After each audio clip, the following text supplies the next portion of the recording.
I'm the first in my family who had been diagnosed with liver cancer. And in fact, I was the first in my family who had been diagnosed with hepatitis B. And I was diagnosed over 25 years ago. And at the time of my initial diagnosis, I asked my doctor, what should I do about this disease? And he told me, well, just do what you're doing, continue what you're doing. I said, well, is there anything special I need to do? You know, the doctor never mentioned anything at all. He never mentioned that either cancer or cirrhosis would be an outcome of my disease. I think at the time, though, you know, over 25 years ago, I'm not sure how much was known about hepatitis B. And then 2.5 years ago, in the summer of 1998, I got a call back from my doctor. And I thought something was really strange because the doctors never call. You know, and when a doctor calls, you know, I got kind of anxious about it. And he said, well, you know, there's something in this test result that kind of bothers me. There is some activity in your liver, and I think it's beyond my expertise, so I'm going to refer you to Dr. Keefe at Stanford University Hospital. And I thought, oh, this is not good news. So I came up here to Stanford, and I met with Dr. Keefe, and it was a fairly lengthy visit. He went over my test results, and then informed me that he thought that it might indicate the presence of cancer in the liver. And so 2.5 years ago, I thought my life was going to end. I thought for sure that even if they treated me and took care of me, I thought that I wasn't going to see the end of that calendar year. So 1998, I thought I was not going to make it at all. And here I was 55 years old, and I thought I wasn't going to see my kids anymore. I wasn't going to see them, my daughter graduate from high school. I wasn't going to see my son get married. And I thought it was the end of the world for me.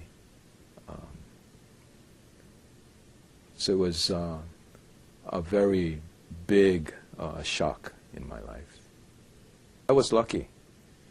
They found the cancer when it was at the very, very earliest stage, and it wasn't anything really to look at. And that's why I believe I'm in the shape I'm in today. And it was at that point that I felt extremely relieved, and I felt at that time that there was a possibility that I was going to see the end of the calendar year. So it was very gratifying for me and very reassuring. And when I was being prepped for the surgery, I felt very confident. I felt going into the operating room that everything was going to be okay. And a lot of that I attribute to my surgeon, Dr. So. As soon as I was diagnosed with liver cancer, I told everyone in my family, and including my parents who lived in Hawaii at the time. And what eventually happened was my sister eventually got herself tested and found out that she was infected with hepatitis B as well, and she had not known it. And my sister is just a couple of years younger than I am, had already raised two grown children and had become a grandmother. And both her children tested positive for hepatitis B. I'm really glad this is happening, that there's going to be a campaign to create a greater awareness in the broader community.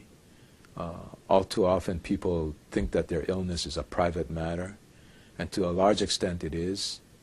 On the other hand, I think that we need to get beyond the feeling that it's something that we only deal with by ourselves, because we live in a society with other people, and other people are affected by what we are and who we are and what we're affected by.